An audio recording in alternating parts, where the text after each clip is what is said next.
નમસ્કાર વિદ્યાર્થી મિત્રો, હું દીપક ગોંડલિયા તમારું ઓમ કોચિંગ ક્લાસીસમાં હાર્દિક સ્વાગત કરું છું. વિદ્યાર્થી મિત્રો, આજે આપણે કુલમના નિયમ વિશે જે પણ લાસ્ટ ટોપિક ભણ્યો હતો એના આજે દાખલા ભણવાના છે, એમસીક્યુ ભણવાના છે.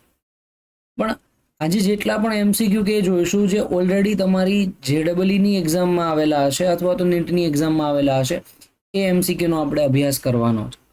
ચલો તો આપણે પહેલા ક્વેશ્ચનની સાથે જઈએ. તો તમને અહીંયા લખેલું છે કે જો એકબીજાથી ડી જેટલા અંતરે બે વિદ્યુત ભારો Q1 અને Q2, માની લો કે આપણે આકૃતિ દોરીને સમજીએ કે એક વિદ્યુત ભાર અહીંયા છે, બીજો વિદ્યુત ભાર અહીંયા છે. Q1 અને Q2 બે વિદ્યુત ભારો છે અને એમની વચ્ચેનું જે અંતર છે એ ડી જેટલું છે, જે ડાઇલેક્ટ્રિક અચળાંક કે ધરાવતા માધ્યમમાં રાખેલ છે. તો ઓલરેડી અત્યારે વિદ્યુત ભાર શેની અંદર છે? માધ્યમની અંદર છે. તો તમને એવું કીધું કે તો તેટલા સ્થિર વિદ્યુતીય બળ માટે હવાનું બળ એટલું જ છે, મતલબ કે માધ્યમમાં જેટલું બળ લાગે છે એટલું જ બળ ક્યાં લાગે છે? હવામાં લાગે છે. તો એમની વચ્ચેનું સમતુલ્ય અંતર શોધવાનું છે. તો હવાના માધ્યમમાં બે વિદ્યુત ભાર વચ્ચેનું અંતર આ ડી ડેશ કેટલું હશે? તો અહીંયા લખી નાખીએ, આ હવાનું અંતર ડી ડેશ છે જે આપણે શોધવાનું છે. અને આ બાજુ છે માધ્યમ. તો અહીંયાથી તમને ખબર શું પડી કે પહેલી વસ્તુ તમારે કઈ ધ્યાનમાં રાખવાની છે? તો બંનેમાં બળ સરખું છે, બંનેમાં બળ સમાન છે. તો સમાન બળ માટે આપણે કોન્સેપ્ટ સમજવાનો છે. ચલો વિદ્યાર્થી મિત્રો, આપણે પહેલી વાત કરીએ કે હવાનું બળ ઇઝ ઇક્વલ ટુ માધ્યમનું બળ. ચલો, હવાના બળ માટેનું સૂત્ર તમે લોકો ભણી ગયા છો, 1/4πε0 Q1 Q2 ના છેદમાં હવાનું અંતર. કેટલું હવાનું અંતર અહીંયા દેખાય છે? D dash. તો આપણે શું લખી દઈશું? D dash. ચલો, સેકન્ડ ટોપિક માટે માધ્યમ માટે લખી નાખીએ. તો માધ્યમની અંદર મેં લાસ્ટ લેક્ચરમાં જે કીધું પ્રમાણે કે હંમેશા માધ્યમની પરમિટિવિટીને એપ્સિલોન વડે દર્શાવવામાં આવે છે. તો 1/4πε Q1 Q2 ના છેદમાં ડી નો સ્ક્વેર. અહીંયા ડી ડેશ નો સ્ક્વેર આવશે અને આ બાજુ ડી નો સ્ક્વેર આવશે, કારણ કે માધ્યમ માટેનું અંતર તમને ડી આપેલું છે, તમે જોઈ શકો છો. સમાન વસ્તુને કેન્સલ કરી શકાય છે કે સરખા પદ Q1 Q2 કેન્સલ, 1/4π કેન્સલ.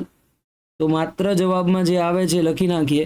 તો અહીંયા તમે જોઈ શકો છો, 1/ε0 ડી ડેશ નો સ્ક્વેર, 1/ε0 ડી ડેશ નો સ્ક્વેર અને 1/ε ઇન્ટુ 1/d સ્ક્વેર.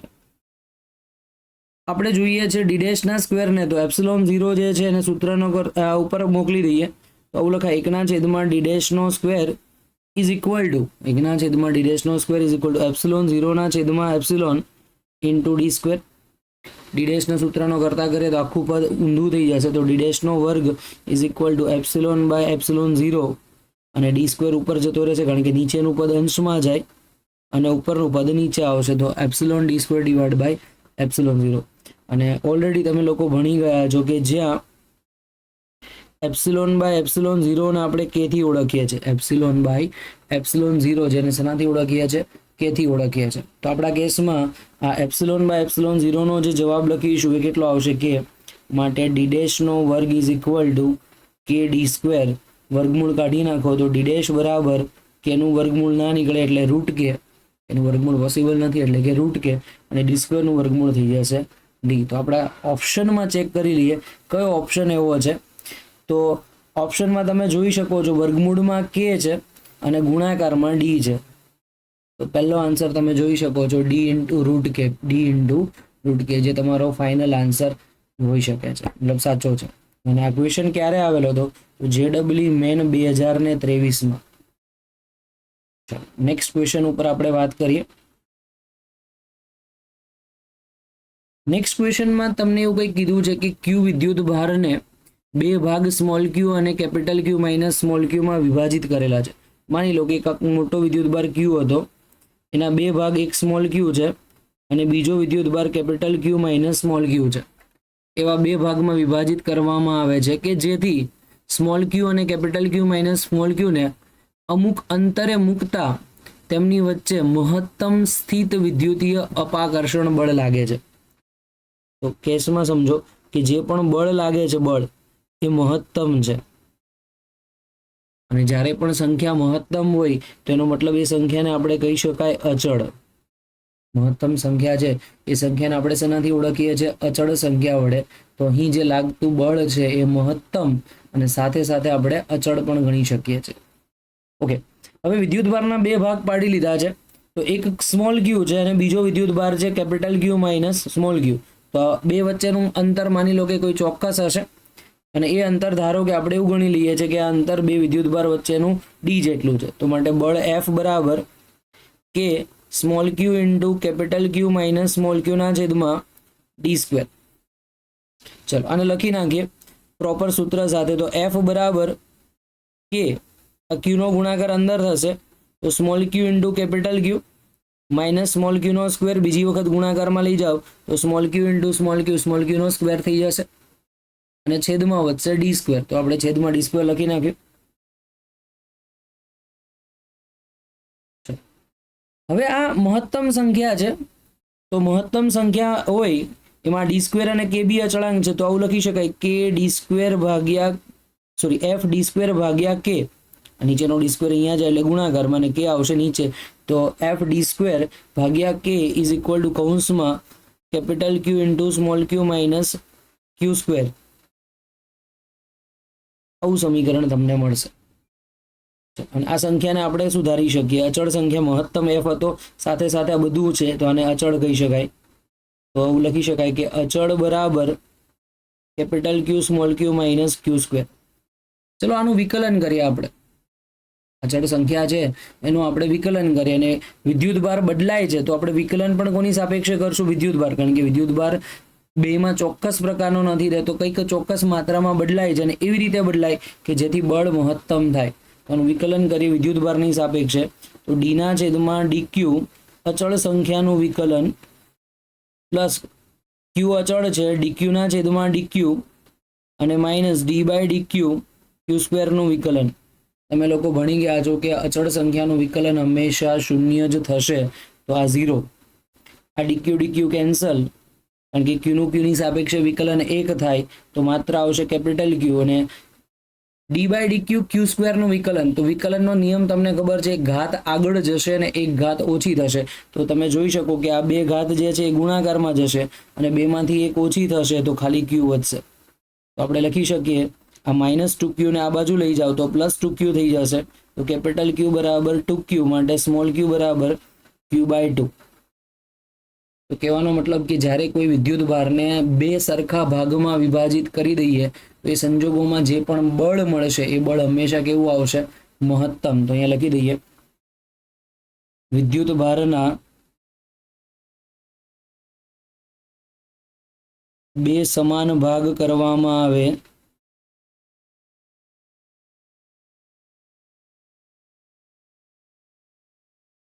એટલે કે q/2 અને q/2 ભાગમાં વિભાજિત કરવામાં આવે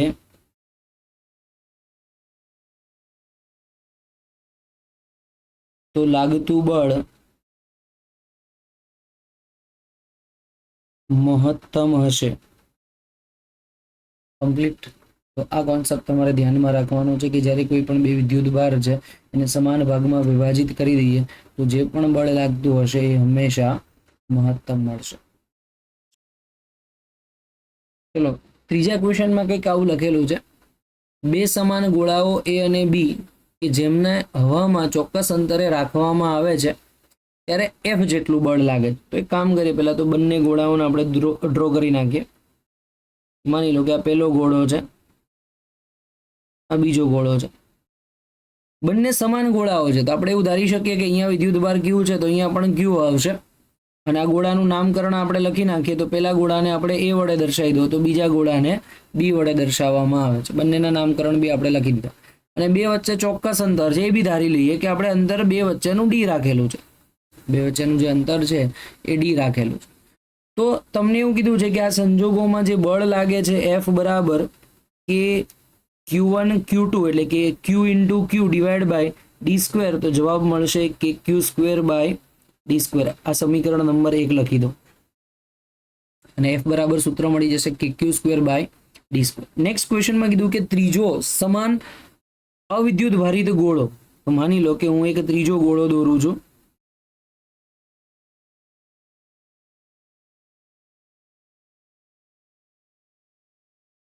સી ગોળાને હું એ ગોળાના સંપર્કમાં લાવું છું.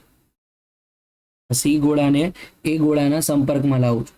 તો નિયમ પ્રમાણે એવું કહેવાય કે જ્યારે કોઈ પણ બે પદાર્થને એકબીજાના સંપર્કમાં લાવવામાં આવે ત્યારે નવો વિદ્યુતભાર જે આવશે એ કેટલો થશે? તો ક્યુએ ઉપરનો નવો વિદ્યુતભાર ક્યુએ ડેશ, ક્યુએ ઉપરનો નવો વિદ્યુતભાર ક્યુએ ડેશ એ બંનેના સરવાળા ભાગ્યા 2 જેટલું થશે. તો ક્યુ ઉપર તો વિદ્યુતભાર કેટલો આપેલો છે? ક્યુ જેટલો એ ઉપરનો વિદ્યુતભાર. પણ તમે જોવો છો કે વિદ્યુતભાર જ્યારે સી ની વાત કરે તો કોઈ વિદ્યુતભાર નથી. તો ક્યુસી નો વિદ્યુતભાર સ્ટાર્ટિંગમાં છે 0. તો આપણે એવું લખી શકીએ ક્યુ વત્તા 0 ભાગ્યા 2. તો ક્યુએ ઉપરનો નવો વિદ્યુતભાર થઈ જશે ક્યુ બાય 2. અને સેમ એ જ સંજોગોમાં સી ઉપરનો વિદ્યુતભાર છે ક્યુસી એ નવો વિદ્યુતભાર થઈ જશે ક્યુ બાય 2. ક્યુસી ડેશ બરાબર થશે ક્યુ બાય 2. પડે છે ખબર? હવે નેક્સ્ટ તમે વાંચી શકો છો અહીંયા શું લખ્યું છે. ત્યારબાદ આ સી ગોળાને એના સંપર્ક કરાવ્યા બાદ બીના સંપર્કમાં લાવવામાં આવે છે. ચલો હવે નેક્સ્ટ કન્ડિશન આપણે હવે વિચારીએ. આપણી પાસે અહીંયાથી આ એક ગોળો છે અને બીજો ગોળો આપણી પાસે પહેલાથી હાજર છે એ બી. તો ક્યુસી ઉપરનો નવો વિદ્યુતભાર તો ક્યુ બાય 2 હતો, આ ક્યુસી ડેશ કહી દો. અને બી ઉપરનો વિદ્યુતભાર તો ક્યુ છે જ, પહેલેથી વિદ્યુતભાર ક્યુ. તો હવે ક્યુબી ડેશ બરાબર લખી શકાય 2 નો સરવાળો ભાગ્યા 2 અને સેમ એટલો જ ક્યુ ડબલ સી ડેશ ઉપર થશે. તો Q plus Q by 2 divide by 2 એટલે લસા તમે લખી નાખો તો 3q બાય 2 ઇન્ટુ 2. તો જવાબ આવશે 3q ના છેદમાં 4. તો QC double dash 3q by 4 same આટલો થશે. તો અત્યારે તમારી પાસે તમે જોઈ શકો છો કે વિદ્યુતભાર એ ઉપરનો કેટલો છે? ક્યુ બાય 2. સી ઉપરનો ફાઇનલી વિદ્યુતભાર કેટલો થયો? 3q by 4. અને બી ઉપરનો ફાઇનલી વિદ્યુતભાર કેટલો થયો? 3q by 4. કઈ રીતે કર્યું હજુ એક વખત સમજાઈ દઉં એટલે જેનાથી તમને આઈડિયા આવે.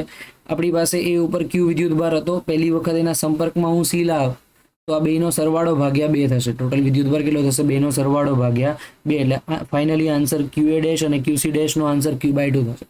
હવે એ જ સી ગોળાને ખસેડી, આ જે સી ગોળો છે એને ખસેડી હું સીધા સંપર્કમાં કોના જોડે લાવું છું? બી જોડે. તો અત્યારે ક્યુસી પાસે ક્યુ બાય 2 વિદ્યુતભાર છે અને બી પાસે ક્યુ જેટલો વિદ્યુતભાર છે. તો જ્યારે 2 નો તમે સરવાળો કરો છો તો એ જવાબ કેટલો થશે? ક્યુ પ્લસ ક્યુ બાય 2 એટલે કે 3q બાય 2 અને ડિવાઈડ બાય 2 કરવા પડશે કારણ કે હંમેશા મેં તમને કીધું કે બંને વિદ્યુતભારનો સરવાળો ભાગ્યા 2 થશે. બંને વિદ્યુતભારનો સરવાળો ભાગ્યા 2. તો ફાઇનલી આન્સર આવશે 3q બાય 4.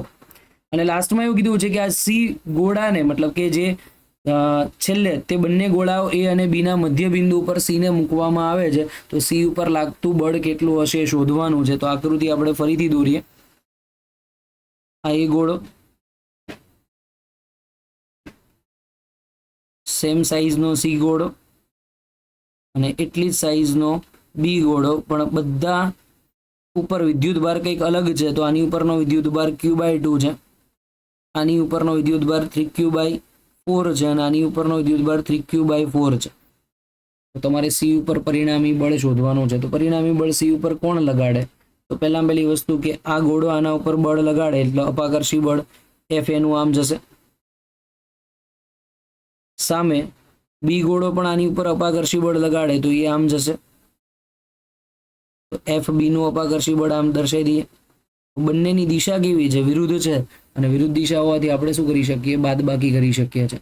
બરાબર. તો આપણે લખી નાખીએ પરિણામી બળ F net is equal to F B minus F A. હવે તમને એમ થતું છે પેલા એફ બી કેમ લખ્યું? તો તમે અંતર ફિક્સ છે પણ વિદ્યુતભાર કોનો વધારે છે? તો તમે જો બી ઉપરનો વિદ્યુતભાર 3q બાય 4 છે, એ ઉપરનો વિદ્યુતભાર q બાય 2 છે. એટલે બીનું મૂલ્ય વધારે હોવાથી આપણે પહેલા બીને લખ્યો છે અને એને પછી લખ્યું.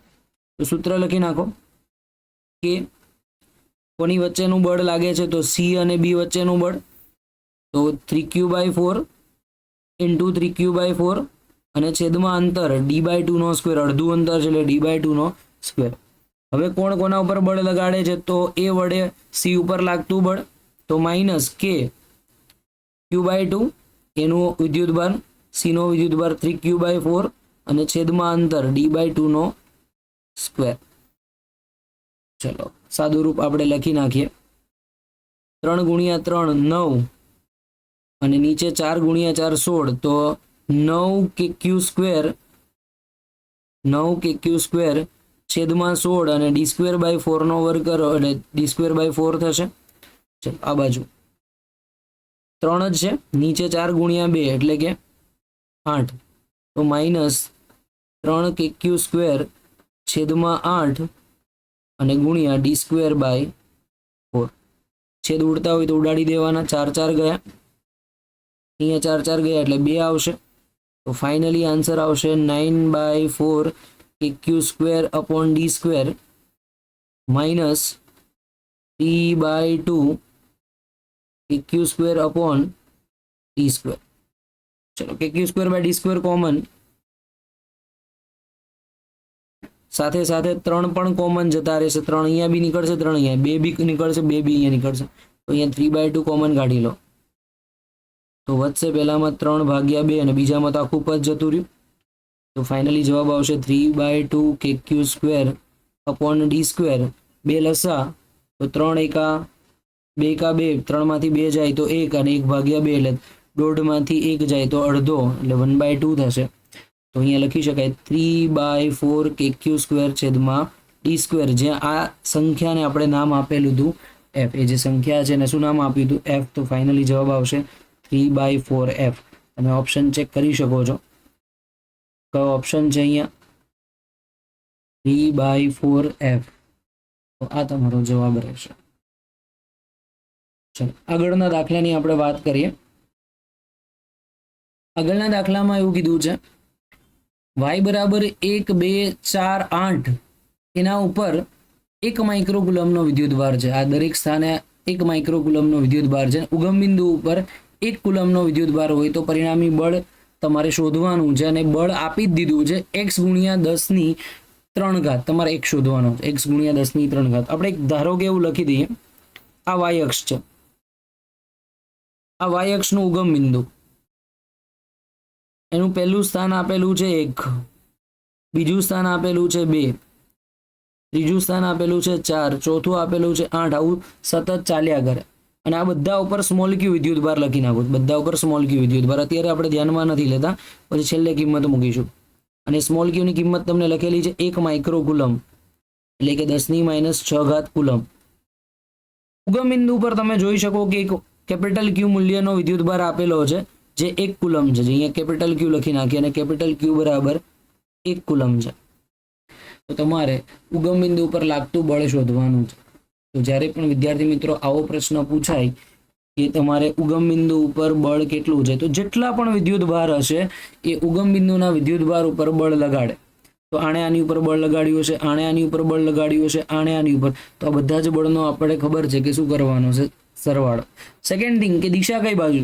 તો આમ અપાકર્ષી બળ લગાડે, આ બી આમ અપાકર્ષી બળ લગાડે, આ બી આમ, તો બધાની એક જ દિશા છે. એટલે સિમ્પલી આપણે માત્ર ને માત્ર સરવાળો જ થશે. તો પરિણામી બળ F બરાબર પહેલું બળ વત્તા બીજું બળ વત્તા ત્રીજું બળ વત્તા આવું ક્યાં સુધી? તો અનંત સુધી ચાલ્યા જ રાખે. આવું ક્યાં સુધી? તો અનંત સુધી ચાલ્યા રાખે. હવે F નું સૂત્ર લખી નાખીએ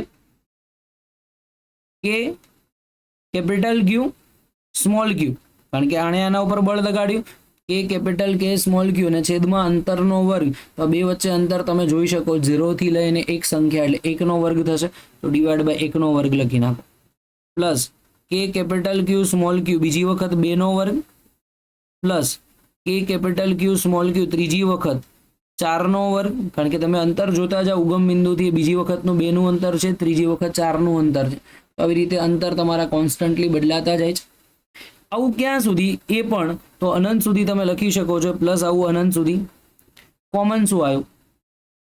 કે કેપિટલ ક્યુ સ્મોલ ક્યુ કોમન, અંદર વધશે 1/1, 1/2 નો સ્ક્વેર એટલે 1/4, 1/4 નો સ્ક્વેર એટલે 1/16, હજુ આગળ 8 હોય તો 1/64. તો આવું સતત ચાલ્યા કરે. હવે આવી શ્રેણીને કંઈક નામ આપી શકાય. મેથ્સ છે મેથ્સ, તો મેથ્સની ભાષામાં તમારે આવું જો કોઈ પણ આવું પદ અનંત સુધી ચાલતું હોય તો આવી શ્રેણીને કંઈક નામ આપી શકાય. તો પહેલાં ચેક કરો કે આનું નામ તો પછી આપે. બીજું પદ 1/4 છે, પહેલું પદ 1 જ છે તો 1/4 નો ગુણોત્તર 1/4 જ રહેવાનું. પછી ચલો ત્રીજા પદ અને બીજા પદનો ગુણોત્તર કરીએ. 1/16 ડિવાઈડ બાય 1/4, 4 કેન્સલ, તો પણ જવાબ 1/4. તો દરેક બે પદ વચ્ચેનો ગુણોત્તર સમાન હોવાથી આને કહેવાય સમગુણોત્તર શ્રેણી. આ શ્રેણીને સમગુણોત્તર શ્રેણી કહે છે. અને સમગુણોત્તર શ્રેણીનો જવાબ લેવા માટેનું સૂત્ર છે S બરાબર A divide by 1 minus R. S બરાબર S એટલે બધા પદનો સરવાળો is equal to A divide by 1 minus R, મતલબ એને કહેવાય પ્રથમ પદ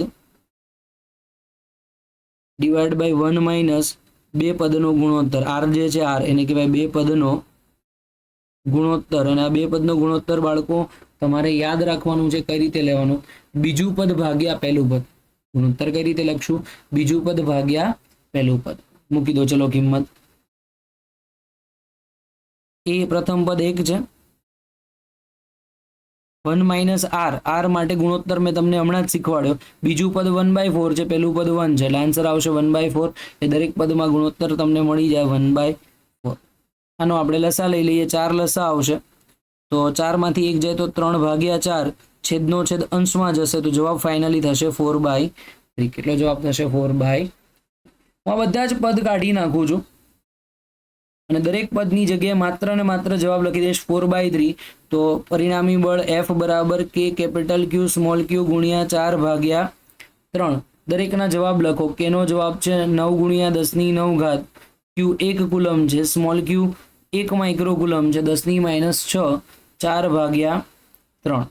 3 કેન્સલ, 4 તરીને 12, 9 ઘાતમાંથી 6 ઘાત ઓછી થાય એટલે 3 ઘાત. તો પરિણામી બળ મળશે 12 × 10⁻³ ન્યૂટન. જેને આપણે કોની સાથે સરખાવવાનું છે? તો x × 10⁻³ સાથે સરખાવો તો 12 × 10⁻³. તો તમારી પાસે x નો જે જવાબ મળે છે કેટલો આવશે? 12. તો અહીંયા ફાઇનલ આન્સર તમને મળે છે 12. જો વિદ્યાર્થી મિત્રો આ પ્રશ્ન તમે જોઈ શકો છો કે નીટ JEE મેન 2021માં પૂછાયેલો પ્રશ્ન છે. તો કોઈ પ્રશ્ન અઘરા નથી હોતા, ખાલી એને કઈ રીતે સોલ્વ કરવું એ તમારી પાસે ટેકનિક હોવી જોઈએ. તો મેં તમને અહીંયા શીખવાડ્યું કે જ્યારે અનંત વિદ્યુત ભાર આપેલા હોય ત્યારે અનંત વિદ્યુત ભાર માટે બધાનો સરવાળો કરવાનો. છેલ્લે તમને હંમેશા એક કંઈક મેથ્સનું પદ મળશે, એને કહેવામાં આવે છે સમગુણોત્તર શ્રેણી. અને સમગુણોત્તર શ્રેણીનું સૂત્ર મૂકી અને તમે જવાબ લખી શકો છો. વિદ્યાર્થી મિત્રો 5મા ક્વેશ્ચનનો આપણે જોઈએ. અહીંયા લખ્યું છે અવગણીય કદ ધરાવતા બે સરખા વિદ્યુત ભારિત ગોળાઓ જેમનું કદ બહુ જ નાનું છે. હવે જ્યારે પણ કદ નાનું હોય ત્યારે હંમેશા આવા વિદ્યુત ભારને યાદ રાખજો, બિંદુવત વિદ્યુત ભાર લઈ શકાય. મેં તમને આગળ પણ કીધું હતું કે જ્યારે કોઈ પણ પરિમાણ જે હોય, અંતર હોય, અંતર અને પરિમાણ, તો એમાં જો અંતર ખૂબ મોટું હશે અને પરિમાણ એટલે કે એની સાઇઝ બહુ નાની હશે તો એને આપણે બિંદુવત કહીશું. તો બે સરખા વિદ્યુત ભારિત ગોળાઓ અનુક્રમે 2.1 નેનો કુલમ. તો પહેલાની માટે વાત કરી Q1 બરાબર 2.1 નેનો કુલમ એટલે કે 2.1 × 10⁻⁹ કુલમ. અને બીજો છે -0.1 નેનો કુલમ એટલે Q2 બરાબર લખી શકીએ -0.1 × 10⁻⁹ કુલમ. બંનેને એકબીજાના સંપર્કમાં લાવી અને 0.5 મીટર અંતરે જુદા પાડવામાં આવે છે. હવે બે સરખા વિદ્યુત ભારિત ગોળાઓ છે એટલે કે એમના કદ સરખા આપણે ગણી શકાય. તો મેં તમને કીધું કે જ્યારે કોઈ પણ વિદ્યુત ભારિત ગોળાઓને એકબીજાના સંપર્કમાં લાવીને છૂટા પાડીએ ત્યારે એમના ઉપરનો નવો વિદ્યુત ભાર બેના સરવાળો ભાગ્યા 2 જેટલો આવશે. મતલબ 2.1 - 0.1/2 એટલે કે 2/2 એટલે જવાબ આવશે 1 નેનો કુલમ. તો નવો વિદ્યુત ભાર થશે Q1 બરાબર Q2 અને ઇઝ ઇક્વલ ટુ થશે 1 નેનો કુલમ એટલે કે 1 × 10⁻⁹ કુલમ.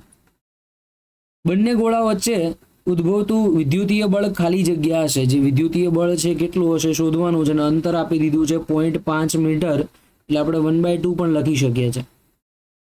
તો આપણી પાસે બધા જ ડેટા છે, નવો વિદ્યુતભાર પણ ખબર છે, તો સિમ્પલ બળનું સૂત્ર લખવાનું છે. તો બંને ધન વિદ્યુતભાર હોય એટલે અપાકર્ષી બળ લાગે તો કે Q1 નો ડેશ Q2 નો ડેશ ડિવાઈડ બાય અંતરનો વર્ગ. એની કિંમત મળશે 9 ગુણ્યા 10 ની 9 ઘાત. Q1 નો ડેશ જે તમે જોઈ શકો છો એ કેટલો થશે 10 ની માઇનસ 9 ઘાત. Q2 નો ડેશ પણ કેટલો થશે 10 ની માઇનસ 9 ઘાત. અને છેદમાં અંતર તો 1/2 નો વર્ગ, 10 ની પ્લસ 9, 10 ની માઇનસ 9 કેન્સલ, 9 ગુણ્યા 10 ની માઇનસ 9 અને 1/2 નો સ્ક્વેર 1/4 થાય. પણ આ છેદનો છેદ અંશમાં જશે એટલે 4 અંશમાં આવી જશે તો ગુણ્યા હું 4 લખીશ. 9 ચોક 36, 36 ગુણ્યા 10 ની માઇનસ 9 ઘાત. જેને કોની સાથે સરખાવવાનું છે તો આટલા સાથે. તો ખાલી જગ્યા ગુણ્યા 10 ની માઇનસ 9 ઘાત. તો ખાલી જગ્યામાં કયો આંકડો આવશે તો 36 જવાબ મળશે. તો આપણા જવાબમાં તમે લખી શકો છો કે એ જવાબ મળે છે 36. તો આ ક્વેશ્ચન પણ તમે જુઓ, JEE મેન 2021માં આવો પ્રશ્ન પૂછાયેલો હતો. તો વિદ્યાર્થી મિત્રો ક્વેશ્ચન અઘરા નથી હોતા, ખાલી એને સમજવાના હોય. તો તમારે દર વખતે આવું ધ્યાન રાખવાનું છે કે તમારે કોઈ પણ વિદ્યુતભારની ગણતરી કઈ રીતે કરવાની. તો પહેલા તો અહીંયા વિદ્યુતભાર અલગ અલગ આપેલા હતા, પછી એને સંપર્કમાં લાવીને છૂટા પાડ્યા. તો સંપર્કમાં લાવીને છૂટા પાડો ત્યારે નવો વિદ્યુતભાર બંને ઉપરનો મળી જાય. પછી અંતર આપેલું છે તો આપણને બળ મળી જશે. તો આવી રીતે એની ગણતરી થશે. નેક્સ્ટ ક્વેશ્ચન, ક્રમિક પ્લસ Q અને માઇનસ Q એ વિદ્યુતભાર ધરાવતા બે ગોળાઓ વિદ્યુતભારો A અને B એકબીજાથી નિયત અંતરે અલગ કરેલા છે. હું તમને આકૃતિ દોરીને સમજાવું કે અહીંયા કેપિટલ Q છે, અહીંયા માઇનસ કેપિટલ Q છે. બંનેની વચ્ચેનું અંતર ધારો કે આપણે D લઈ લીધું છે. ત્યારે બળ લાગે છે F અને આ બળ લાગશે આકર્ષી પ્રકારનું. તો આપણે મૂલ્યની જ વાત કરીએ તો F બરાબર K Q ઇન્ટુ Q એટલે 2 વખત QQ સ્ક્વેર થશે. તો KQ સ્ક્વેરના છેદમાં અંતર D નો વર્ગ, સમીકરણ નંબર 1. એટલે આ મૂળભૂત બળ થયું. નેક્સ્ટ એવું કીધું છે કે જો 25% વિદ્યુતભાર એનો 25% વિદ્યુતભાર B ઉપર ટ્રાન્સફર કરવામાં આવે તો તેમની વચ્ચે લાગતું બળ કેટલું હશે શોધવાનું છે. ચલો હવે હું એમ કહું, એ ઉપરનો વિદ્યુતભાર 25% જતો રહ્યો તો એનો નવો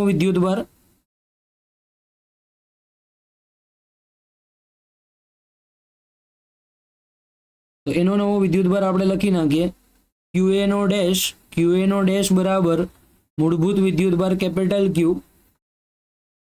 માઇનસ 25% Q ના, કારણ કે 25% ટ્રાન્સફર થાય તો તમારી પાસે 100% હોય, 100 રૂપિયા એમાંથી 25 રૂપિયા કોઈને આપી દો તો તમારી પાસે 75 વધે. તો Q વિદ્યુતભાર હતો એનો 25% તમે કોઈને આપી દો તો કેટલો વિદ્યુતભાર વધશે તો Q માઇનસ 25 ગુણ્યા Q ના છેદમાં 100. કારણ કે તમે લોકો ઓલરેડી 11મા ધોરણમાં ભણી ગયા છો કે ટકાવારી કાઢવી હોય તો 100 વડે ભાગવા પડે. તો ફાઇનલી આ જવાબ આવ્યો 100 લસા લઈ લીધો, 100 માંથી 25 જાય તો 75 Q ના છેદમાં 100, જેને આપણે શોર્ટમાં 25 તરી 75 અને 25 ચોક 100 અને છેદ ઉડાડી દઈએ. 25 તરી 75, 25 ચોક 100, 25 કેન્સલ તો 3/4 Q થશે. સામે B ગોળો શું કરે છે, નવો વિદ્યુતભાર મેળવે છે. તો અહીંયા લખી દઈએ B પરનો નવો વિદ્યુતભાર તો એ તો મેળવે છે. તો QB નો ડેશ ઇઝ ઇક્વલ ટુ મૂળભૂત વિદ્યુતભાર આપણી પાસે કેટલો હતો QB ના ડેશ માટે વાત કરીએ તો પહેલા તો માઇનસ Q હતો અને એમાં નવો વિદ્યુતભાર 25% આવ્યો Q ના, 25% આવ્યા Q ના, કારણ કે જે એ ગુમાવેલા હતા એ કોને મળે છે B ને. તો માઇનસ Q અને પ્લસ ટકાવારી કાઢી નાખો તો 25 Q ના છેદમાં 100, 100 લસા લઈ લો તો -100 વત્તા 25, -75 Q ના છેદમાં 100 તો સેમ 25 કેન્સલ તો -3/4 Q જવાબ આવશે. ઓકે, વિદ્યુતભાર મળી ગયો. અને ફાઇનલી તમને એવું કીધું છે કે કેટલું બળ લાગશે, અંતર બદલાતું નથી સેમ બળ માટે. તો F dash is equal to K QA નો ડેશ QB નો ડેશ ડિવાઈડ બાય અંતરનો વર્ગ લખી નાખો. કે QA નો ડેશ કેટલો છે 3/4 Q, QB નો ડેશ કેટલો છે 3/4 Q અને નીચે માઇનસનો સિમ્બોલ છે તો માઇનસ આગળ લખવું જ લખવાનું, પણ મેં તમને કીધું આપણે મૂલ્યની જ વાત કરીએ છીએ એટલે આપણે માઇનસ પ્લસ લખવાની કોઈ જરૂર નથી, કારણ કે બંનેમાં આકર્ષી પ્રકાર જ આવશે. ઉપર બી આકર્ષી હતું ને અહીંયા બી આકર્ષી પ્રકાર છે.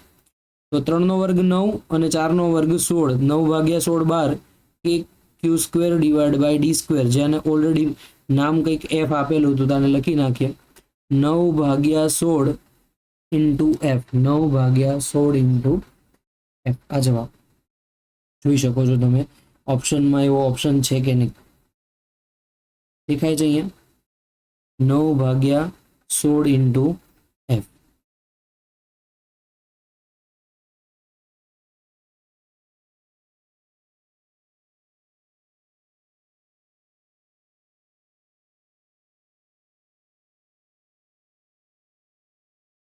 નેક્સ્ટ ક્વેશ્ચન પર આપણે જઈએ.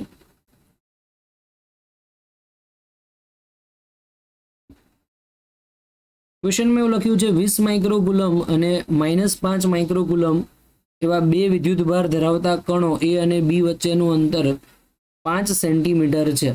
બે વિદ્યુતભાર આપણે દોરી દઈએ. અહીંયા ઓલરેડી આકૃતિ આપેલી જ છે એટલે આપણે દોરવાની જરૂર નથી. એક 20 માઇક્રોકુલમ અહીંયા છે અને બીજો છે -5 માઇક્રોકુલમ. બે વચ્ચેનું અંતર 5 સેન્ટીમીટર છે.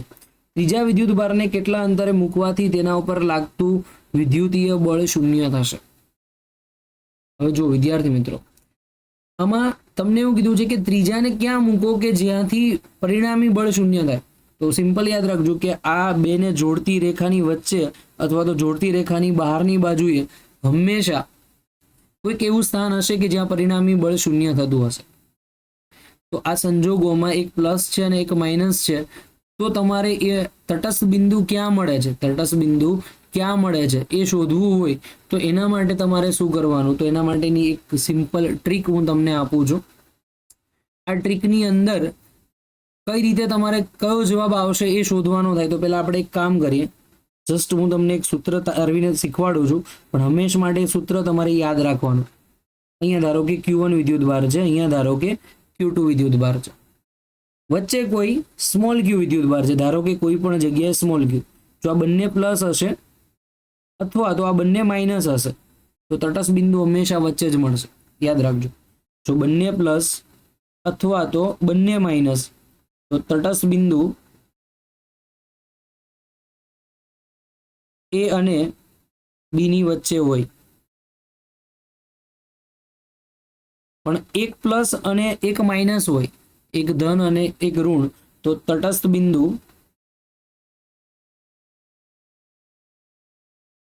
એ અને બી ને જોડતી રેખાની બહારના ભાગમાં હશે.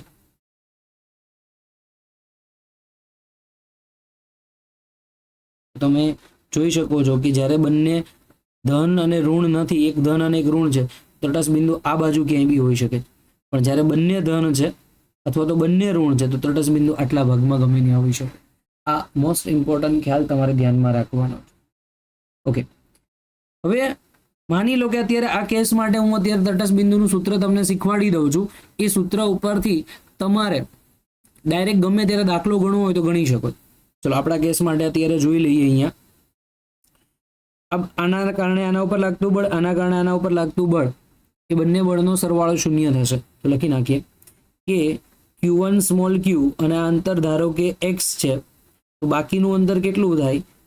તો આખું ટોટલ અંતર d હોય તો બાકીનું અંતર થશે d માઇનસ x. કેટલું થશે? d minus x. પ્રોપર આકૃતિ તમે વ્યવસ્થિત અહીંયા સમજાવી દઉં. આટલું જે અંતર છે એ થશે d માઇનસ x અને આટલું જે અંતર છે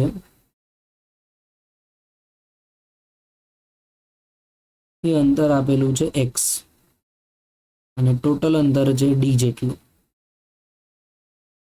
તો લખો, પહેલા બે વિદ્યુતભાર વચ્ચે Q1 અને સ્મોલ q વચ્ચેનું અંતર તમે જોઈ શકો છો કેટલું છે, x જેટલું છે. તો અહીંયા લખી નાખો x એનો વર્ગ માઇનસ વિરુદ્ધ દિશા છે એટલે માઇનસ કે Q2q અને આ બે વિદ્યુતભાર વચ્ચેનું અંતર તમે જોઈ શકો કેટલું છે, d માઇનસ x. તો અહીંયા લખી નાખો d માઇનસ x નો સ્ક્વેર. અને તટસ્થ બિંદુ મળે એટલે કે પરિણામી બળ શૂન્ય થઈ ગયું એટલે ઇઝ ઇક્વલ ટુ કરીને 0 લખવાનું. ઇઝ ઇક્વલ ટુ કરીને શું લખવાનું છે? 0. આ બેને પેલી બાજુ મોકલી દો તો કે કોમન અને કેન્સલ, ક્યુ કોમન અને કેન્સલ, માઇનસ વાળું પદ આ બાજુ જશે તો પ્લસ Q1 ના છેદમાં x square is equal two Q2 ના છેદમાં d માઇનસ x નો સ્ક્વેર. હવે આ d માઇનસ x ને અંશમાં લઈ જાઓ અને Q2 ને Q1 ને નીચે લઈ લો તો જોઈ શકાય આ પદ ઉપર જશે, આ પદ નીચે આવશે. તો આપણા કેસમાં અહીંયા સાઈડમાં લખી નાખીએ Q2 ના છેદમાં Q1 is equal to d minus x ના છેદમાં x આખાનો હોલ સ્ક્વેર. વર્ગમૂળ કાઢી નાખો તો અંડર રૂટ ઓફ Q2 ના છેદમાં Q1 is equal to d minus x ના છેદમાં x. સેપરેટ ગુણોત્તર લખી નાખો અને સેપરેટ વર્ગમૂળ આપી દો તો Q2 ના છેદમાં under root of Q1 is equal to d by x minus 1. d by x minus 1 કેમ થયું તો આ x આના ભાગાકારમાં લખ્યું, આ x આના ભાગાકારમાં, તો d ભાગ્યા x તો થવાનું નથી એટલે d બાય x જ રહેશે, પણ x ભાગ્યા x 1 થઈ જશે અને આ માઇનસ 1 ને પેલી બાજુ લઈ લો તો પ્લસ 1 થઈ જશે. તો લખી શકાય plus 1 under root of Q2 divide by under root of Q1 is equal to d ના છેદમાં x. x ને સૂત્રનો કરતા કરો, x પેલી બાજુ જતો રહેશે તો જવાબ આવશે d ના છેદમાં 1 plus under root of Q2 by Q1. તમે જોઈ શકો આ x ને હું સૂત્રનો કરતા કરું છું, આમ જશે અને આખું પદ નીચે આવશે. તો x બરાબર d divide by 1 plus under root of Q2 ના છેદમાં Q1. અને આ સૂત્ર ક્યારે લેવાનું તો આ સૂત્ર લેવા માટે યાદ રાખજો બંને પ્લસ હોવા જોઈએ અથવા તો બંને માઇનસ. પણ એક પ્લસ છે, એક પ્લસ અને એક માઇનસ છે તો આ સૂત્ર શું થઈ જશે તો x બરાબર d divide by 1 minus under root of Q2 ના છેદમાં Q1, under root of Q2 ના છેદમાં Q1. હવે આપણા દાખલાની રકમમાં જે વિદ્યુતભાર આપેલા છે એ લખી નાખીએ અને ગણતરી કરીએ. એક 20 માઇક્રોકુલમ પ્લસ છે અને બીજો માઇનસ છે તો સૂત્ર લખી નાખો આયરુઆ x વાળું જ. ટોટલ અંતર બે વચ્ચેનું કેટલું દેખાય છે 5, તો 5 ના છેદમાં 1 માઇનસ માત્ર મૂલ્ય લેવાના છે. હવે એક વખત સંજ્ઞા લઈ લીધા પછી અંદર માઇનસ પ્લસ લેવાનું નથી, વર્ગમૂળમાં માઇનસ પ્લસ નહીં, માત્ર ને માત્ર મૂલ્ય. તો સેકન્ડ વિદ્યુતભાર 5 માઇક્રોકુલમનો છે અને બીજો છે 20 માઇક્રોકુલમ. તો 5 ચોક 20, તો 5 ભાગ્યા 1 માઇનસ 1/4 નું વર્ગમૂળ 1/2. તો એકમાંથી એક 1/2 બાદ થાય તો 1/2 રહેશે, બે અંશમાં જતો રહેશે એટલે 5 ગુણ્યા 2 જવાબ શું થશે 10. તો પહેલા છેડાથી તમને ટોટલ કેટલા અંતરે મળે છે તો 10 અહીંયાથી. તો આ ટોટલ અંતર 10 અહીંયા તટસ્થ બિંદુ મળ્યું. તો લખી શકાય 20 માઇક્રોકુલમથી 10 ના અંતરે, 20 માઇક્રોકુલમથી કેટલાના અંતરે થશે 10 અને જો Q2 થી ગણો તો એ કેટલું થશે 5. તો -5 માઇક્રોકુલમથી જમણી બાજુ 5 સેન્ટીમીટરના અંતરે તટસ્થ બિંદુ મળે છે. તો આ તમારો જવાબ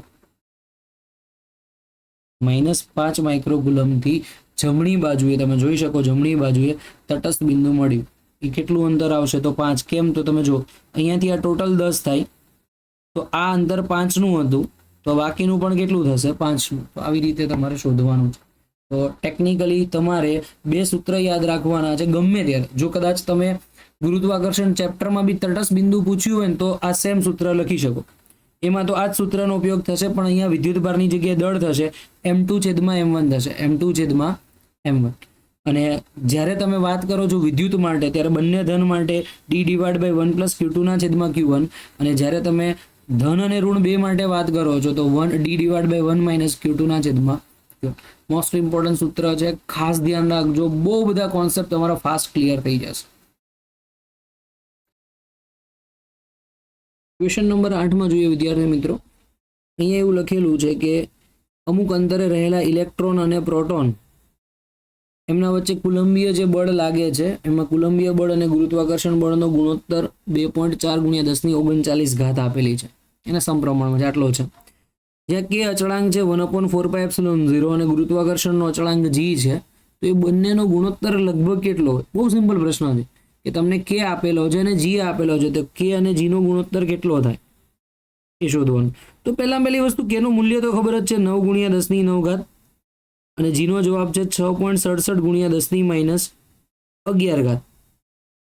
તો આનો લગભગ તમે જવાબ ગણો તો 6.67 કેન્સલ એટલે લગભગ 1 પોઈન્ટ સમથિંગ થશે, બરોબર. અને આપણે રાઉન્ડ ઓફ કરીને 7 લખીએ તો 9/7 કરો તો 7 × 7 2 અને 0 તો અહીંયા આવશે 7 દુ 14, તો મતલબ 1.2 સમથિંગ આવે ને ઘાત લખી નાખો તો 10⁻20.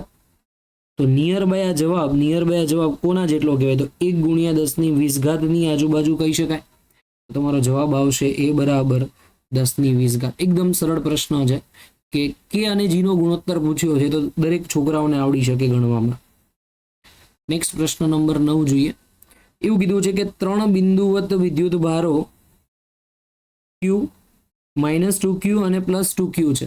3 વિદ્યુત ભાર છે, એક પ્લસ છે, એક 2 - Q છે અને ત્રીજો છે એ +2Q છે, જેના અનુક્રમે x = 0, x = 3/4 અને x = r આવા 3 અલગ અલગ સ્થાન જે આકૃતિમાં ઓલરેડી દર્શાવ્યા છે એના ઉપર મૂકેલા છે. અને જે આકૃતિમાં દર્શાવેલ r = 2 સેન્ટીમીટર હોય તો -2Q વિદ્યુત ભારને અનુભવતું પરિણામી બળ શોધવાનું છે. -2Q પર લાગતું બળ શોધવાનું. આ ક્વેશ્ચન JEE મેન 2023 હતો. પાછળનો જે ક્વેશ્ચન હતો એ નીટમાં પૂછાયેલો હતો. તો હવે મારે એક્ઝેક્ટલી બળ અત્યારે શોધવાનું જ કોના ઉપર? આ -2Q પર. તો આના ઉપર બળ લગાડશે, આના ઉપર બળ લગાડશે, અને બંને બળ જે છે એનો સરવાળો થાય કે બાદબાકી થાય એ આપણે શોધવાનું છે. હવે સ્વાભાવિક રીતે તમને ખબર છે કે આ પ્લસ વિદ્યુત ભાર છે એ જ્યારે માઇનસ ઉપર બળ લગાડે તો પોતાની તરફ આકર્ષે, મતલબ કે આના કારણે લાગતું બળ જેને હું F1 નામ આપું છું, અને આ 2Q છે એના કારણે પણ લાગતું બળ અહીંયાથી આવશે F2. તો આપણે લખી શકાય પરિણામી બળ Fnet બરાબર F2 - F1. ફરીથી હું તમને કહું કે મેં અહીંયા F2 - F1 એટલા માટે લીધું કારણ કે પહેલાં તો બેના વિદ્યુત ભાર વધારે છે. સેકન્ડ થિંગ, બે વચ્ચેનું અંતર ઓછું છે, તો અંતર માપી લઈએ. આ અંતર તો કાયદેસર તમને અહીંયા લખીને આપ્યું છે 3r/4. આ આખું અંતર r છે, તો આ રિમેનિંગ અંતર લખવું હોય તો શું થાય? r - 3r/4 એટલે કે ફાઇનલી જવાબ આવશે r/4. ફાઇનલી જે જવાબ મળશે કેટલો આવશે? r/4. આટલો જવાબ તમને મળશે. ચલો કેલ્ક્યુલેશન કરી નાખીએ. વિદ્યુતભારના મૂલ્ય સાથે કે બંનેના વિદ્યુતભારના ઓલરેડી આપણે ડાયરેક્શન બતાવી દીધી છે, એટલે હવે માત્ર મૂલ્ય જ લેવાના છે. 2Q અને 2Q, તો કે 2Q × 2Q / અંતરનો વર્ગ. અંતર તમને એની વચ્ચેનું r/4 મળે છે, તો લખી નાખો r/4² માઇનસ બીજા માટે Q અને 2Q, તો KQ × 2Q / 3r/4². નોર્મલી સાદું રૂપ આપો અને છેલ્લે એની માહિતી આપણે લખી નાખીશું. તો જવાબમાં આવશે 4KQ² છેદમાં r²/4² 16 માઇનસ 2KQ² 3² 9r² અને છેદમાં 4² 16 અંશમાં લઈ જાઓ. 16 × 4 = 64 KQ²/r². તમે જોઈ શકો અહીંયા નીચેની બાજુએ આ 16 છે, 16 અંશમાં જાય તો ગુણાકારમાં આવી જશે, તો 16 × 4 = 64. એવી જ રીતે આ 16 ઉપર જશે તો 16 × 2 = 32, તો -32 KQ² / 9r². લખી નાખીએ. સાદું રૂપમાં 9 લસા આવશે, તો 64 × 9, 9 × 36, 3 કેરી ફોરવર્ડ થશે, 6 × 9 = 54 ને 3, 54 ને 3 57 થશે, તો 576. 576 માંથી 32 બાદ કરવાના થાય તો 576 - 32 KQ² / 9r². 576 માંથી 32 બાદ કરો તો 6 માંથી 2 જાય તો 4 વધશે, 7 માંથી 3 જાય તો પણ 4 વધશે, અને 5 એમના એમ 544 KQ² / 9r². ચલો બધાની કિંમત આપેલી હોય, કિંમત લખી શકો. અહીંયા વિદ્યુતભાર તમને ઉગમ બિંદુથી આટલા આપેલા છે, તો પરિણામી બળ કેટલા ન્યૂટનનું લાગશે તમારે શોધવાનું છે આંકડાકીય માહિતી ઉપરથી. 544 × K નો જવાબ 9 × 10⁹. Q² અત્યારે એમનું એમ જ રાખીએ કારણ કે Qની કોઈ માહિતી આપણને આપેલી નથી. ઓકે, અને લાસ્ટમાં 9 એમનો એમ અને r². r એટલે અંતર તમને આપેલું છે 2 સેન્ટીમીટર. કેટલું આપેલું છે? 2 સેન્ટીમીટર. r તમે જોઈ શકો 2 સેન્ટીમીટરનો વર્ગ 4 અને સેન્ટીમીટરનો વર્ગ 10⁻⁴. ગણતરી દર્શાવી દઈએ. 9 9 કેન્સલ, 4 વડે ભાગી નાખો, 5 એકા 4 એકા 4, 1 વધશે, 1 અને 4 14, 4 તરી 12, ફરીથી અગેન વધશે, 4 તરી 12 માં 2 અને 4 24, 24 એટલે કે 6 ચોક 24, 6 થશે, 6 ગુણ્યા 10 ની 5 ઘાત ઇન્ટુ ક્યુ સ્ક્વેર. હવે ક્યુની કોઈ કિંમત તમને આપેલી હોય તો પરફેક્ટ જવાબ તમને મળી શકે છે, જે આકૃતિમાં તમને અત્યારે કોઈ ક્યુની કિંમત જણાવેલ નથી.